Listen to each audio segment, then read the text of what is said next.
الحمد لله نحمده ونستعينه ونؤمن به ونتوكل عليه ونعوذ بالله من شرور أنفسنا ومن سيئات أعمالنا من يهده الله فلا مضل له ومن يضلله فلا هادي له وأشهد أن لا إله إلا الله وحده لا شريك له وأشهد أن محمدا عبده ورسوله أرسله بالهدى ودين الحق ليظهره على الدين كله ولو كره المشركون اللهم صل على محمد وعلى آل محمد كما صليت على إبراهيم وعلى آل إبراهيم اللهم بارك على محمد وعلى آل محمد كما باركت على إبراهيم وعلى آل إبراهيم إنك حميد مجيد أما بعد فإن خير الحديث كتاب الله وخير الهدي هدي محمد صلى الله عليه وسلم وشر الأمور محدثاتها وكل محدثة بدعة وكل بدعة ضلالة أيها الإخوان والأخوات أوصيكم وإياي أولا بتقوى الله يا أيها الذين آمنوا اتقوا الله حق تقاته ولا تموتن إلا وأنتم مسلمون أعوذ بالله من الشيطان الرجيم بسم الله الرحمن الرحيم لكي لا تأسوا على ما فاتكم ولا تفرحوا بما آتاكم والله لا يحب كل مختال فخور. ബഹുമാനികളായ സത്യവിശ്വാസികളെ, വിശ്വാസിനികളെ, കരുണാമയനായ പടച്ചറബിൻ്റെ വിധിവിലക്കുകൾ ജീവിതത്തിലെമ്പാടും എപ്പോഴും പാലിക്കണമെന്ന് എന്നോടും നിങ്ങളോടും ഓർമ്മപ്പെടുത്തുന്നു, ശക്തമായി വസിയത്ത് ചെയ്യുന്നു. റഹ്മാനായ റബ്ബ് ഇരു ലോക വിജയികളുടെ കൂട്ടത്തിൽ ഉൾപ്പെടുത്തി നമ്മളെല്ലാവരെയും അനുഗ്രഹിക്കുമാറാകട്ടെ. മാരകമായ രോഗങ്ങളിൽ നിന്ന് റബ്ബ് നമ്മളെ കാത്തുരക്ഷിക്കുമാറാകട്ടെ. ലോകത്തിൻ്റെ അഷ്ടദിക്കുകളിൽ നിന്ന് ലബ്ബൈക്കയുടെ അമരധ്വനിയുമായി വിശുദ്ധ കഅബാലയത്തിലെത്തി ഹജ്ജ് കർമ്മം നിർവഹിച്ച നിർവൃതിയിൽ ലക്ഷോപലക്ഷങ്ങൾ അവരുടെ നാടുകളിലേക്ക് തിരിച്ചു പോരുന്ന സന്ദർഭമാണ്. നമ്മുടെ പ്രിയപ്പെട്ടവരുടെ ഹജ്ജ് അള്ളാഹു മഖബൂലും മബ്റൂറുമാക്കി കൊടുത്ത് അനുഗ്രഹിക്കുമാറാകട്ടെ. ഒരുപാട് പാഠങ്ങളാണ് ഓരോ ദിവസത്തെ സോഷ്യൽ മീഡിയ വായനകളിലൂടെ, അനുഭവങ്ങളിലൂടെ, ചുറ്റുവട്ടത്തുകൂടി തുറന്ന കണ്ണുകൊണ്ട്, ചിന്തിക്കുന്ന മനസ്സുകൊണ്ട് നമുക്ക് കാണാൻ സാധ്യമാകുന്നത് എന്ന് നമുക്കൊക്കെ അറിയാം. അഹമ്മദാബാദിലെ ഒരു വിമാന ദുരന്തത്തിൻ്റെ വാർത്ത പോയ വാരം, അത് ഓരോ ദിവസം വായിക്കുമ്പോഴും പുതിയ അറിവും പുതിയ കൗതുകവും ആശ്ചര്യവും ഒക്കെ നമ്മെ പിടികൂടുന്നു. വൈദഗ്ധ്യത്തിൻ്റെ അങ്ങേയറ്റം, നിർമ്മാണ പ്രക്രിയയുടെ അത്ഭുതം, ശാസ്ത്ര സാങ്കേതിക വിദ്യയുടെ മികവുകൾ, ഇന്ന് വരെ എന്താണ് തകരാറ് അല്ലെങ്കിൽ എന്ത് കാരണം കൊണ്ടാണ് അപകടമുണ്ടായത് എന്ന് കണ്ടുപിടിക്കാനാവാത്ത വിധം അതിനെക്കുറിച്ച് ഇപ്പോഴും പഠനങ്ങൾ നടന്നുകൊണ്ടിരിക്കുന്നു. ഓർക്കുമ്പോൾ ഒരുപാട് കാര്യങ്ങളുണ്ട് അതിൽ. അതും ഒരു വിദേശ രാജ്യത്തേക്ക് വെറൊരു തൊഴിലിന് പോകുന്ന ആളുകൾ മാത്രമല്ല, അത് ലോകത്തിലെ ഉന്നത നിലവാരത്തിൽ ജീവിക്കുന്ന മനുഷ്യന്മാർ. ലണ്ടൻ പോലെയുള്ള ഒരു നഗരത്തിലേക്ക് ബോർഡിംഗ് പാസ് കിട്ടി, വിമാനത്തിൽ ബെൽറ്റിട്ട് സീറ്റിലിരുന്ന് 10 മണിക്കൂർ ദൈർഘ്യമുള്ള യാത്രയെക്കുറിച്ച് ചിന്തിക്കുന്ന ഒരു നേരം, ഒരു സെക്കൻഡ് കൊണ്ടാണ് എല്ലാം അട്ടിമറിയുന്നത്. അത്രയും സമയം അതിന് സഞ്ചരിക്കാൻ ആവശ്യമായ ഇന്ധനം മുഴുവൻ കത്തിത്തീരാൻ മാത്രം അവരുടെ സ്വപ്നങ്ങൾ, ജീവിതങ്ങൾ, പ്രതീക്ഷകൾ എല്ലാം കത്തി അമരുന്നു. അത്യത്ഭുതകരമെന്ന് പറയട്ടെ, അതിൽ നിന്ന് പോലും ഒരു മനുഷ്യൻ എങ്ങനെയാണ് രക്ഷപ്പെട്ടത് എന്ന് അയാൾക്ക് പോലും അറിഞ്ഞുകൂടാ. ചാടി എന്ന് പറയും ചിലപ്പോ, അല്ല തെറിച്ചുപോയി എന്ന് പറയും. എല്ലാ അർത്ഥത്തിലും മഹാ അത്ഭുതം നമ്മൾ കാണുന്നു. മനുഷ്യൻ എത്ര ദുർബലനാണ്. ഖുർആനിൽ ഒരു വല്ലാത്തൊരു വരിയുണ്ട്, ഖുലിഖൽ ഇൻസാനു ളഈഫാ. മനുഷ്യൻ എത്ര ദുർബലനാണ്, എത്ര ദൗർബല്യത്തോടെയാണ് മനുഷ്യനെ പടക്കപ്പെട്ടിട്ടുള്ളത്. കഴിവും മികവും ബുദ്ധിയും തൻ്റെ ഒക്കെ മനുഷ്യനല്ല കൊടുത്തു. പക്ഷെ എന്നാലും അവൻ എത്രമേൽ ദുർബലനാണ്, എത്രമേൽ പരിധിയുണ്ടവന്. വിശ്വാസികളെ സംബന്ധിച്ചിടത്തോളം ഒരു പാടല്ലേ. ദൈനംദിനം യാത്രക്കാരാണ് നമ്മൾ. പഴയ കാലം പോലെയല്ല. ഒരു ദിവസം ഒരു യാത്ര ചെയ്യാത്തൊരു മനുഷ്യനുണ്ടാവില്ല. എൻ്റെയും നിങ്ങളുടെയൊക്കെ ജീവിതത്തിൽ അങ്ങനെയാണ്. യാത്രയില്ലാത്തൊരു ജീവിതം എന്ന് പറഞ്ഞാൽ അത് ഈ ജീവിതത്തിന്റെ കെട്ടുപോയ നിറമല്ലാതെ മറ്റെന്താണ്. ഓരോരോ ആവശ്യങ്ങൾക്ക് വേണ്ടി മനുഷ്യൻ യാത്ര പോകും. പക്ഷേ വഴിയിൽ എവിടെയോ പതിയിരിക്കുന്ന, ഒളിച്ചിരിക്കുന്ന ഒരു മരണം, അത് നമ്മളെ ബോധ്യപ്പെടുത്തുന്ന കുറെ യാഥാർത്ഥ്യങ്ങളുണ്ട്. അതുകൊണ്ട് ആ വിശ്വാസി വീട്ടിൽ നിന്ന് ഇറങ്ങുമ്പോൾ തന്നെ ഒരു ദുആ ഉണ്ട്, ബിസ്മില്ലാഹ് തവക്കൽതു അലല്ലാഹ്. അല്ലാഹുവേ, നിന്റെ നാമത്തിൽ ഞാൻ നിന്നിൽ പരമേൽപ്പിച്ചിട്ടുണ്ട്, എല്ലാ കാര്യങ്ങളും ഞാൻ നിന്നിൽ ഏൽപ്പിച്ചിട്ടുണ്ട് റബ്ബേ. ലാ ഹൗല വലാ ഖുവത ഇല്ലാ ബില്ലാഹ്. സകല നിയന്ത്രണങ്ങളും നിനക്ക് ഒരു മാറ്റമോ ശക്തിയോ നിന്നെ കൊണ്ടല്ലാതെ ഇല്ല. പുണ്യപ്രവാചകൻ സല്ലല്ലാഹു അലൈഹി വസല്ലം യാത്രക്കാരോട് പ്രാർത്ഥിക്കാൻ പഠിപ്പിച്ചൊരു ദുആ ഉണ്ടല്ലോ, സുബ്ഹാനല്ലദീ സഖറ ലനാ ഹാദാ വമാ കുന്നാ ലഹു മുഖ്രിനീന വഇന്നാ ഇലാ റബ്ബിനാ ലമുൻഖലിബൂൻ. ഈ വാഹനം വിധേയമാക്കി തന്നത് നീയാണ് റബ്ബേ, നീ എത്ര പരിശുദ്ധനാണ്. ഞങ്ങളെ കൊണ്ടിത് സാധ്യമാകുമായിരുന്നില്ലല്ലോ റബ്ബേ. ഒരുപക്ഷേ നീ വിചാരിക്കുമ്പോ വഇന്നാ ഇലാ റബ്ബിനാ ലമുൻഖലിബൂൻ, ഞങ്ങൾ ഞങ്ങളുടെ രക്ഷിതാവിങ്കലേക്ക് മടങ്ങി വരുന്നവരുമാണ്. അവിടെ ഒരു മരണത്തിന്റെ, ഓരോ യാത്രയിലും ഒളിച്ചിരിക്കുന്ന മരണത്തിന്റെ ഭീതിജനകമായ സ്ഥിതിവിശേഷം ആ പ്രാർത്ഥനയിൽ പോലും പുണ്യനബി ഒളിപ്പിച്ചു വെച്ച പോലെ. അതുകൊണ്ടാണ് പുണ്യപ്രവാചകൻ ഓരോ യാത്രയിലും കയറ്റം കയറുമ്പോ ഇവിടുന്ന് പറയുമത്രേ, അല്ലാഹു അക്ബർ, അല്ലാഹു എത്ര വലിയവനാണ്, ഏറ്റവും വലിയവൻ അവൻ. ഇറക്കം ഇറങ്ങുമ്പോ താഴ്ന്ന സ്ഥലത്തെത്തുമ്പോ നബി സല്ലല്ലാഹു അലൈഹി വസല്ലം പറയും, സുബ്ഹാനല്ലാഹ്, അല്ലാഹുവിനെ പരിശുദ്ധനാക്കുന്നു, അവന് തസ്ബീഹ് ചൊല്ലുന്നു. പാടാണത്. ഈ അപകടത്തിനെ കുറിച്ച് വായിക്കുമ്പോൾ നമ്മൾ കാണുന്നുണ്ട്, ഒരു മനുഷ്യൻ 10 മിനിറ്റ് വൈകി.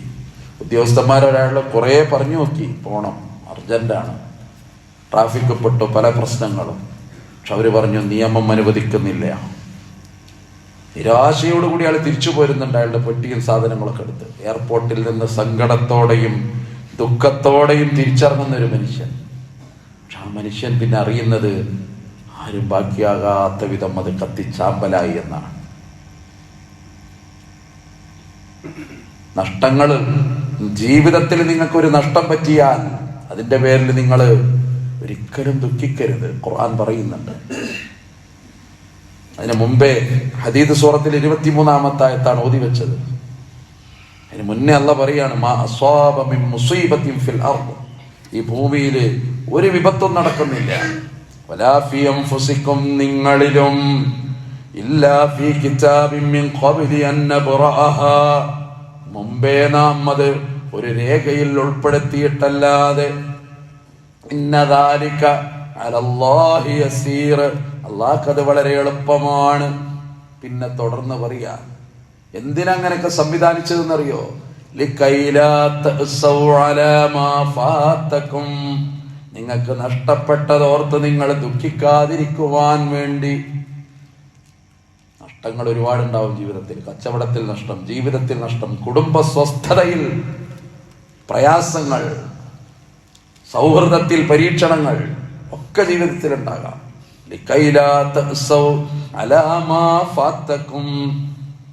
കുറച്ചു നേരം വൈകിയത് കൊണ്ട് നഷ്ടപ്പെട്ടു പോയ വിമാനം, അതിലൊന്നും നിങ്ങൾ നിരാശപ്പെടണ്ട. ഒരു കാര്യം കൂടി തുടർന്ന് അല്ലാഹ് പറഞ്ഞു, വലാ തഫ്റഹൂ ബിമാ ആതാകും, നിങ്ങൾക്ക് ലഭിച്ചതിലും നിങ്ങൾ അതിര് കടന്ന് സന്തോഷിക്കരുത്. ഒരു മിനിറ്റിന്റെ ഒരു നിഴൽ മാത്രമാണ്.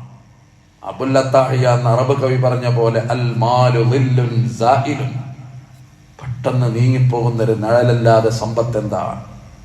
സമ്പത്തൊക്കെ അടുത്ത് നിൽക്കുമ്പോ ചിലപ്പോ തോന്നും അമിതമായൊരു പുളകം, ഒരാഹ്ലാദം, ഒരാന്തോളനം, ഒരു ധൈര്യം, ഒരു സ്ഥൈര്യം, ഒരു സന്തോഷം.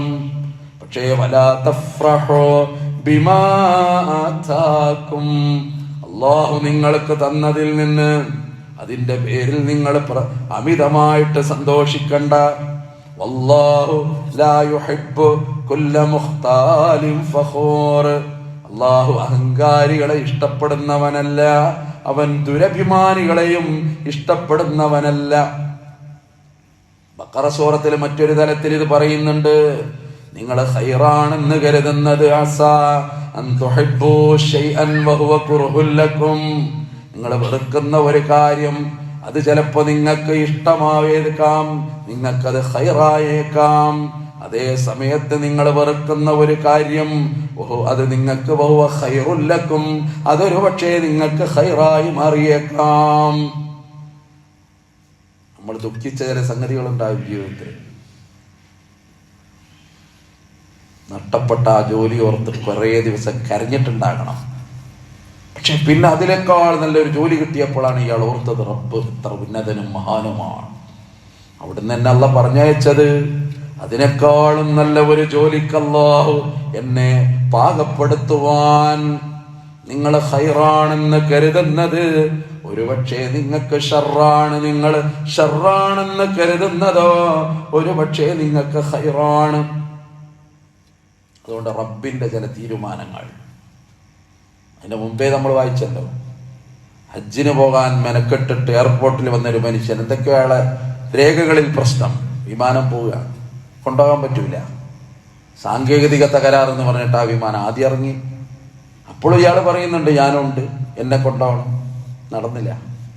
രണ്ടാം തവണയും അതിറങ്ങി, മൂന്നാം തവണയും അതിറങ്ങുമ്പോൾ ഇയാളുടെ രേഖകൾ ക്ലിയറാണ്, അയാൾ വിമാനത്തിൽ കയറി അങ്ങനെ അങ്ങോട്ട് പോവുക. അയാളൊരു മലയാളിയല്ലാത്തത് അത്ഭുതം ആയിരുന്നെങ്കിൽ അയാൾ ഇവിടെ വലിയായിട്ട് ചിത്രീകരിക്കപ്പെട്ട ഒരു ആരാധ്യപാത്രമാകുമായിരുന്നു എന്ന് ഒരാൾ പറയുന്നത് കേട്ടു.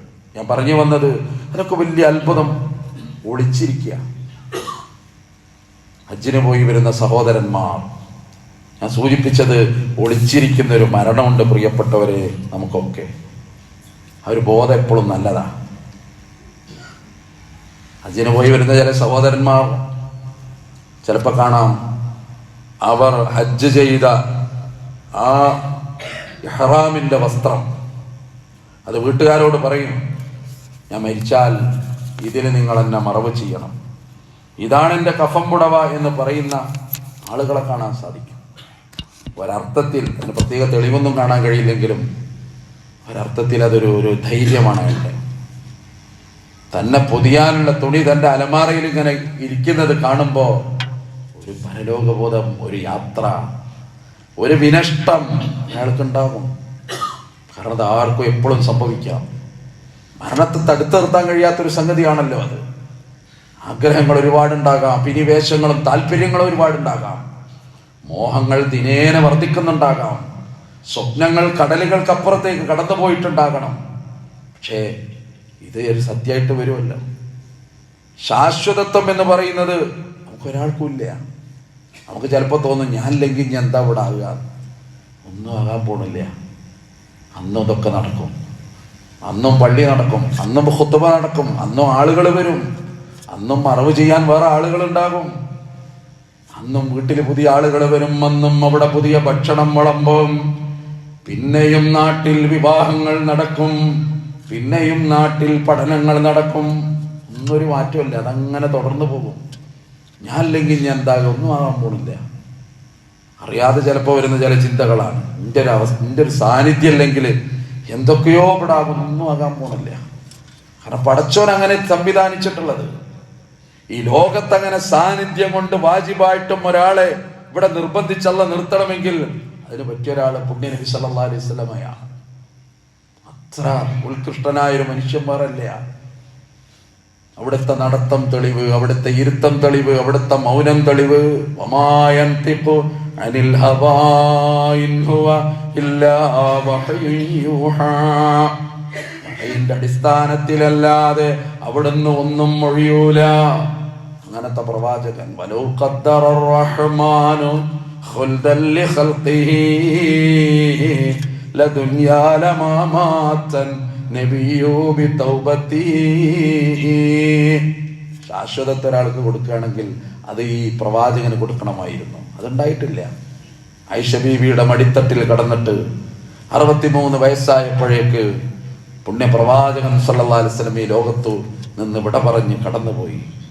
ഖുർആൻ അതാ പറയുന്നത്, ലാ യസ്തഖിറൂന സഅതൻ വലാ യസ്തഖദിമൂൻ. ഒരാളുടെ അവധി എത്തിയാൽ അത് പിന്തിക്കുകയില്ല, അത് മുന്നോട്ട് വെക്കുകയുമില്ല.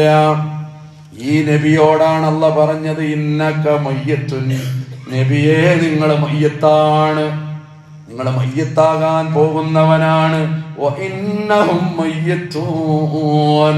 അവരും മരിച്ചു പോകാനുള്ളവരാണ്. കുല്ലു നഫ്സിൻ ദായിഖത്തുൽ മൗത്ത്. ഓരോ ശരീരവും മരണത്തെ രുചി നോക്കണം.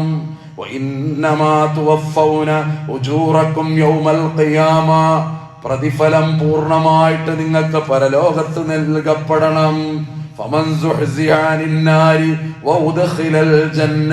നരകത്തിൽ നിന്ന് അകറ്റപ്പെട്ട് സ്വർഗപ്രവേശനം ലഭിച്ചാൽ ഫഖദ് ഫാസ, അവനാണ് വിജയിച്ചവൻ. അല്ലാഹു ആ കൂട്ടത്തിൽ ഉൾപ്പെടാൻ നമുക്ക് ഭാഗ്യം തരുമാറാകട്ടെ. ഫഖദ് ഫാസ്, അവൻ വിജയിച്ചു. വമൽ ഹയാത്തുദ് ദുനിയാ ഇല്ലാ മതാഉൽ ഗുറൂർ. ദുനിയാവ് വഞ്ചിക്കുന്ന ഒരു വിഭവമല്ലാതെ മറ്റെന്താണ്? നമ്മൾ ഓർക്കുക പ്രിയപ്പെട്ടവർ, ഓരോ മനുഷ്യരുടെയും ജീവിതം ഒരു 50 വയസ്സാണ് കഴിയുമ്പോഴേക്ക് കാല് വേദന, കൈ വേദന, കിഡ്നി പ്രശ്നം, അതിൻ്റെ അളവ് കുറവ്, ഇതിൻ്റെ അളവ് കൂടുതൽ, ആശുപത്രി, നല്ല ഡോക്ടർ, നല്ല ചികിത്സ, ഓപ്പറേഷൻ, ടെസ്റ്റുകൾ, ഇങ്ങനെ പോകുന്ന ഒരു മനുഷ്യന്റെ ഒരു ജീവിതക്രമം ഉണ്ടല്ലോ. ഓരോ ജന്തുജാലത്തിനും ഇവിടെ ഒരു ആയുസിന്റെ ഒരു പരിധിയുണ്ട്. സാങ്കേതികമായിട്ട് നമുക്ക് അങ്ങനെ പറയാം. സത്യത്തിൽ മനുഷ്യനെ സംബന്ധിച്ചിടത്തോളം അങ്ങനെയാണ്. അവനൊരു പരിധി വരും. എന്തെങ്കിലും ഒരു കാരണം കൊണ്ട് അവനാണ് മരിക്കണം. അത് പടച്ചോണ്ടാക്കും. എന്തെങ്കിലും ഒരു കാരണം ഉണ്ടാവും. അത് നമ്മളെപ്പോഴും ഓർക്കുന്നത് നല്ലതാണ്. ഒരു പരിധി എത്തിക്കഴിഞ്ഞാൽ അല്ലേ മനുഷ്യന് ഓരോ അളവിന്റെ കുറവുണ്ടാവും. മരണം അങ്ങോട്ട് സംഭവിക്കും. എങ്ങനെ മരിക്കാം? ഒരു ഇതുമില്ല, അറിയില്ല. വ്യായാമം നല്ല നടത്തിയാൽ മരിക്കൂല, അങ്ങനൊന്നുമില്ല. ചിലപ്പോൾ നല്ല വ്യായാമം നടത്തുന്ന ആളുകളാണ് മരിക്കുന്നത്. അങ്ങനെ ചില പഠനങ്ങൾ പറയുന്നുണ്ട്, അമിതമായ വ്യായാമം മരണത്തിന് ഹേതുവാകുന്നു. പക്ഷെ ഒന്നും പറയാൻ പറ്റൂല. ഖുർആൻ പറഞ്ഞ ഒറ്റ വാക്കേതിനുള്ളൂ, ഒരാളെ സമയമായാൽ പിന്നെ വേറെ നിവൃത്തിയില്ല, മരണമാണ് സംഭവിക്കും. സൂചിപ്പിച്ചല്ലോ നേരത്തെ മനുഷ്യൻ എത്ര ദുർബലനാണ്. ആ ദൗർബല്യത്തിന്റെ ഒരു ഭാഗം പറയുന്നുണ്ട് ഖുർആൻ. നിങ്ങളെ പ്രിയപ്പെട്ടവൻ മരിക്കാൻ കിടക്കുന്ന ഒരു നേരമുണ്ട്. വഅൻതും ഹൈനൈദിൻ തൻളുറൂൻ. നിങ്ങളാ നേരത്ത് കാഴ്ചക്കാർ മാത്രമാണ്. പരിശുദ്ധ ഖുർആൻ പറയാം. അത് അനുഭവിച്ചവർക്കറിയാതെ. അവസാനായിട്ട് വാപ്പയുടെ ഒരു നോട്ടം കണ്ടൊരു മകൻ, വെള്ളത്തിന് ആംഗ്യം കാണിച്ച വാപ്പ അത് ഒഴിച്ചു കൊടുക്കുമ്പോഴേക്ക് പുറത്തേക്ക് തള്ളി പോയത് മറക്കാനാവാത്ത എത്ര ജീവിതങ്ങൾ, എത്ര മരണങ്ങൾക്കല്ലായിതാ റൂഹ് അവന്റെ തൊണ്ടക്കുഴിയിലെത്തുമ്പോ വഖീല മൻ റാഖ്. ഇനി ആരുണ്ട് എനിക്ക് മന്ത്രം നടത്തിത്തരാൻ, നിനക്ക് മന്ത്രം നടത്തിത്തരാൻ ഇനി ആരുണ്ട്? അതൊരു വിളിയാളം പോലെ മുഴങ്ങുകയാണ്. സുഹൃത്തുണ്ടായിരുന്നു, സഹധർമ്മിണി ഉണ്ടായിരുന്നു, ജീവിത പങ്കാളി ഉണ്ടായിരുന്നു, പറഞ്ഞു തരാൻ ഒരുപാട് ആളുകൾ. പക്ഷേ ഇനി ആരുമില്ലെന്ന് വേർപാട് അയാൾ ഉറപ്പിച്ചു കഴിഞ്ഞു. ആ ഒരു രംഗ ഖുർആൻ പറയുന്നത്. മരിക്കുകയാണ് ഞാൻ എന്നൊരാൾക്കാണ് തോന്നണ ഒരു നേരമുണ്ട്. മലക്കുൽ മൗത്ത് വരുന്ന ഒരു നേരമുണ്ട്. വൽ തഫ്ഫത്തിസ്സാഖ് ബിസ്സാഖ്, കാലും കാലും തമ്മിൽ കൂട്ടിപ്പണയാൻ തുടങ്ങി. ഇലാ റബ്ബിക യൗമൈദിനിൽ മസാഖ്, നിന്റെ റബ്ബിലേക്ക് നിന്നെ തെളിച്ചു കൊണ്ടുപോകുന്ന ദിവസമാണ്. നിന്റെ രക്ഷിതാവിലേക്ക് നിന്നെ തെളിച്ചു കൊണ്ടുപോകുന്ന ദിവസമാണ് ആ ഒരു മരണം. അതിങ്ങനെ ഓർത്തു നോക്കൂ. അതുകൊണ്ട് അത് മുസ്ലിമായിട്ടല്ലാതെ മരിക്കരുത്. യാത്രക്കൊക്കെ പോകും, നമ്മൾ ടൂർ പോകും. ചിലപ്പോൾ ചില ആളുകൾ പറയും ഞാനൊന്ന് ഇവിടെ കയറി ഇറങ്ങാം, അല്ലേ? അങ്ങനെ മദ്യപിക്കാൻ കയറുന്ന ആളുകളുണ്ട്. നമ്മളങ്ങനെ ഈമാൻ കൊണ്ട് പുറത്ത് നിൽക്കും. ചിലപ്പോ ഇബ്ലീസ് കൊള്ളിയാൻ മിന്നുമ്പോ ഒരു മിനിറ്റ് ചിലപ്പോ തകർന്നു പോകും. അങ്ങനെയൊക്കെ സംഭവിക്കുന്ന മനുഷ്യന്മാർ. പക്ഷെ അതിൻ്റെ ഇടയിൽ ഒരു മരണം ഉണ്ടെങ്കിലോ, വലാ തമൂതുന്ന ഇല്ലാ വഅൻതും മുസ്ലിമൂൻ, നിങ്ങൾ മുസ്ലിമായിട്ടല്ലാതെ മരിക്കരുത്. യൂസുഫ് നബിയുടെ ദുആയുണ്ട്, റബ്ബേ എനിക്കെല്ലാം തന്നു, അധികാരം തന്നു, സ്വപ്ന വ്യാഖ്യാനം പറയാനുള്ള കഴിവ് തന്നു. അതൊക്കെ ഈ ദുനിയാവിന് അടയാളപ്പെടുത്തൽ മാത്രം. പക്ഷെ എനിക്കതല്ലല്ലോ വേണ്ടത്. തവഫനി മുസ്ലിമാ, എന്നെ മുസ്ലിമായി മരിപ്പിക്കണേ. വൽഹിഖ്നി ബിസ്സാലിഹീൻ, എന്നെ നല്ലവരുടെ കൂട്ടത്തിൽ ചേർക്കണമേ. മഹാനായൊരു പ്രവാചകന്റെ ദുആ പരിശുദ്ധ ഖുർആൻ പറയുന്നുണ്ട്. അതുകൊണ്ട് പറഞ്ഞു വന്നത്, മരിക്കുന്ന ഒരു നേരം, ആ നേരത്തെ അവനോട് പറയപ്പെടും. രണ്ട് റിപ്പോർട്ടുണ്ട്, രണ്ട് തരത്തിൽ വന്നിട്ടുണ്ട്. മരണനേരത്ത് അവനോട് പറയുമത്രയാ, അയ്യത്തുഹൻ നഫ്സുൽ മുത്മഇന്ന, ഓ ശാന്തമായ ആത്മാവേ നീ കടന്നു വരിക. ഇർജിഇ ഇലാ റബ്ബികി റാദിയതൻ മർദിയ, പൂർണ്ണമായ സംതൃപ്തിയോടെ നിന്റെ രക്ഷിതാവിലേക്ക് നീ മടങ്ങി വരിക. വദ്ഖുലി ഫീ ഇബാദി, എന്റെ നല്ലവരായ അടിമകളുടെ സഞ്ചയത്തിന്റെ കൂടെ. വദ്ഖുലി ജന്നതി, എന്റെ സ്വർഗത്തിലേക്ക് നീ കടന്നു വന്നുകൊള്ളുക. ആ നേരത്ത് പറയും, മരിക്കുന്ന നേരത്ത് അതല്ല, സ്വർഗത്തിലേക്ക് അയാൾ കടക്കുന്ന നേരത്ത്. ആ അവസരമൊക്കെ അള്ളാഹു നമുക്ക് പ്രദാനം ചെയ്ത് അനുഗ്രഹിക്കുമാറാകട്ടെ. അതെങ്ങനെ വരും? അവിടെയാണ് ജീവിതത്തിന്റെ ക്രമങ്ങൾ, മരണത്തിന്റെ വേളകൾ. അതുകൊണ്ട് ഓരോ സംഗതിയും മരണം ഓർമ്മിപ്പിച്ചുകൊണ്ടേയിരിക്കുന്നു. എങ്ങനെ മരണം അറിഞ്ഞൂടാ? ഇസ്രായേലും ഇറാനും രണ്ടിടത്തും പാവങ്ങളായ നിരപരാധികൾ, അപരാധം ചെയ്തവർ, മറുനാട്ടിൽ അതിക്രമിച്ച് കയറുന്നവർ, ക്രൂരമായിട്ട് മനുഷ്യനെ ചുട്ട് ചാപ്പലാക്കുന്നവർ. അള്ളാഹു അക്രമികളായ ആളുകളെ പരാജയപ്പെടുത്തുമാറാകട്ടെ. എപ്പോഴും ദുആ ചെയ്യാം. പ്രാർത്ഥനയോളം വലിയൊരു ആയുധം ഇപ്പോൾ നമ്മുടെ കയ്യിലില്ലല്ലോ പ്രിയപ്പെട്ട സഹോദരന്മാരെ, സഹോദരിമാരെ. അതുകൊണ്ട് പറഞ്ഞു വന്നത്, മരണം സംഭവിക്കുമ്പോൾ വലിയൊരു ദുഃഖമൊന്നും വേണ്ട. അതൊരു താൽക്കാലിക ദുഃഖം മാത്രമാണ്. നേരത്തെ സൂചിപ്പിച്ച പോലെ 2 ദിവസം കഴിഞ്ഞെല്ലാം മറക്കും. പക്ഷെ ഇയാളെ പോയി കിടക്കുന്ന ഒരു സ്ഥലത്തെ പറ്റിയിട്ടാണ് ബോധം വേണ്ടത്. മരിച്ചു പോയാൽ അയാളെ മക്കളെ നോക്കി ആൾക്കാർ പറയും, പാവം മക്കൾ, ഒരാൾക്ക് 10 വയസ്സ്, ഒരാൾക്ക് 13 വയസ്സ്, ഈ കുട്ടികളെ കാര്യം എന്താണ്? അതോർത്ത് വിങ്ങും നമ്മൾ. പക്ഷേ ഈ കിടക്കുന്ന മനുഷ്യൻ ഖബറിൽ കിടക്കുമ്പോ അയാളുടെ അവസ്ഥ എന്താണ് നമ്മളാരും പറയാറില്ല. അതും കൂടി നമ്മൾ ഓർക്കണം. അയാളുടെ അവസ്ഥ എന്താണ്? ഇന്നലെ രാത്രി കടന്ന പോലെ അതിനേക്കാളും സുഖത്തിലാണ് ഇന്നത്തെ രാത്രി ഖബറിൽ ആദ്യ രാത്രി കിടക്കുന്നതെങ്കിൽ പിന്നെ മരണത്തിന്റെ ദുഃഖം താൽക്കാലികം മാത്രമല്ലേ? ഇന്നലത്തെ രാത്രി കടന്നതിനേക്കാൾ ഭീകരമായ രീതിയിൽ ഇന്നത്തെ രാത്രി ശിക്ഷയുടെ രംഗങ്ങളിലാണ് കടത്തമെങ്കിൽ അത് ഭീകരവുമാണ്. അപ്പോഴാണ് ദുഃഖം എന്ന് പറയുന്നത്.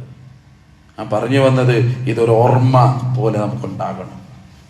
പുണ്യപ്രവാചകൻ സല്ലല്ലാഹു അലൈഹി വസല്ലം സ്വർഗമുണ്ട് എന്ന് പറഞ്ഞ മഹാനായ മനുഷ്യൻ ഉമർ ഇബ്നുൽ ഖത്താബ് റളിയല്ലാഹു അൻഹു നമസ്കാരത്തില് മെഹ്റാബില് സുബ്ഹി നമസ്കാരത്തിന്റെ ഇമാമിന്റെ നെഞ്ചത്ത് കുത്ത്. തൽക്ഷണം അവിടെ വീണു. ആരാ കുത്തിയത്? ആദ്യം അന്വേഷിച്ചു. മുസ്ലിം ആകാതിരിക്കട്ടെ എന്ന് അദ്ദേഹത്തിന്റെ ദുആ. എന്റെ ഘാതകൻ ഒരു മുസ്ലിം ആകാതിരിക്കട്ടെ, അള്ളാഹ്ക്ക് സുജൂദ് ചെയ്യുന്ന ഒരുത്തനാകാതിരിക്കട്ടെ. അപ്പോ സമാധാനത്തിന്റെ ഒരു വാർത്ത വന്നു. അത് പേർഷ്യക്കാരനായ അഗ്നി ആരാധകനായ അബൂലുഅത്തിന്റെ കൃത്യമാണ്, അയാൾ ചെയ്തതാണ്. ആകെ വിഷമം, പ്രയാസം, ആളുകൾ, പ്രതിസന്ധി. ആ നേരത്തെ ഈ മനുഷ്യൻ പറയുന്നൊരു വാക്കുണ്ട്, എന്റെ പാപങ്ങൾ അല്ലാഹു എനിക്ക് പുറത്തു തന്നിട്ടില്ലെങ്കിൽ ഉമറിന്റെ കാര്യം കഷ്ടമാണ്. അതാണ് ഓരോ മനുഷ്യന്റെയും ചിന്തക്ക് വിഷയീഭവിക്കേണ്ടത്. ആ അസ്വസ്ഥയാണ് നമ്മളെ മുന്നോട്ട് കൊണ്ടുപോകേണ്ടത്. നമ്മളെ പാപങ്ങൾ അതല്ല പൊറുക്കണം. മല പോലെ പാപങ്ങൾ അത് പൊറുക്കുന്നവനാണല്ലാഹ്. ഇന്നല്ലാഹ ഗഫൂറുൻ റഹീം. അല്ലാഹ് കരുണയുള്ളവനാണ്, അല്ലാഹു എല്ലാം പൊറുക്കുന്നവനാണ്. അതുകൊണ്ട് ബാധ്യതകളൊക്കെ ഒരു കടലാസ് തുണ്ടിൽ അല്ലെങ്കിൽ ഒരു ഡയറിയിൽ എഴുതി വെച്ച് ഭാര്യയോടെങ്കിലും പറയണം, ഇത്ര അവിടെ കൊടുക്കാണ്ട്, ഇത്ര ഇവിടെ കൊടുക്കാണ്ട്. അതൊന്നിങ്ങനെ എഴുതി വെക്കണം, അവളോടെങ്കിലും പങ്കുവെക്കണം. അവള് പറയുക നിങ്ങളങ്ങനെ മരിക്കാനൊന്നും ആയിട്ടില്ല എന്നൊക്കെ പറഞ്ഞാലും അടുത്ത നിമിഷം അത് സംഭവിച്ച എന്ത് ചെയ്യും? ബാപ്പ ജീവിച്ചിരിക്കുമ്പോ മകൻ അങ്ങോട്ട് മരിച്ച്, അങ്ങനെയുണ്ടല്ലോ ചില വീടുകളിൽ. ആ മക്കൾ അനാഥരാണ്. പക്ഷെ ഇസ്ലാമിന്റെ നിയമം പിന്നെ 2 ദിവസം കഴിഞ്ഞിട്ടാവും ചിലപ്പോൾ ആ വാപ്പ മരിക്കണത്, വലിയാപ്പ. പക്ഷെ ആ 2 ദിവസത്തിന്റെ ഇടയിൽ ആൾക്ക് ചെയ്യേണ്ട ഒരു പണി ഉണ്ടായിരുന്നു. ഈ മക്കൾക്ക് സ്വത്ത് എന്തെങ്കിലും അയാളുടെ വകയായിട്ട് വസിയത്ത് ചെയ്യേണ്ടതായിരുന്നു. അതിനയാൾ മറന്നു, അല്ലെങ്കിൽ ചെയ്തില്ല. പിന്നെ സ്വത്ത് വിഭജനം നടത്തുമ്പോ ഫത്വയായിട്ട് ആളുകൾ വന്നു, പേരക്കുട്ടിക്ക് സ്വത്തില്ല, ഇസ്ലാമിൽ അങ്ങനെ അവര് പിന്നെ അഹ്ലുൽ ഫുറൂദിൽ വരില്ല എന്നൊക്കെ പറഞ്ഞ് ഈ കരുണയുടെ മതത്തെ ക്രൂരമായ നിയമമായിട്ട് ആളുകൾക്ക് ചിത്രീകരിക്കാൻ പാകപ്പെടുത്തുന്ന മനുഷ്യന്മാർ എത്ര ഉണ്ട് എന്നറിയും. അവരൊറ്റ ജീവിച്ച 2 ദിവസം ആൾക്ക് ഉത്തരവാദിത്തം ഉണ്ടല്ലേ? ഏത് കാര്യം അങ്ങനെയാണ്. അതുകൊണ്ട് എഴുതി വെക്കാൻ കഴിയണം, ഇടപാടുകൾ എഴുതി വെക്കണം. ആ രീതിയിൽ ജീവിതം ക്രമപ്പെടുത്തണം. പ്രിയപ്പെട്ടവരെ, ഓരോ യാത്രകളിൽ വീണ്ടും സൂചിപ്പിക്കട്ടെ, ഒളിച്ചിരിക്കുന്നൊരു മരണമുണ്ട്. അതെപ്പോ വരുന്ന ആർക്കും പറഞ്ഞുകൂടാ. അത് എവിടെ ആയിരുന്നാലും അള്ളാഹു മുസ്ലിമായിട്ട് മരിക്കാനുള്ള സൗഭാഗ്യം തന്ന് നമ്മൾ ഓരോരുത്തരെയും അനുഗ്രഹിക്കുമാറാകട്ടെ.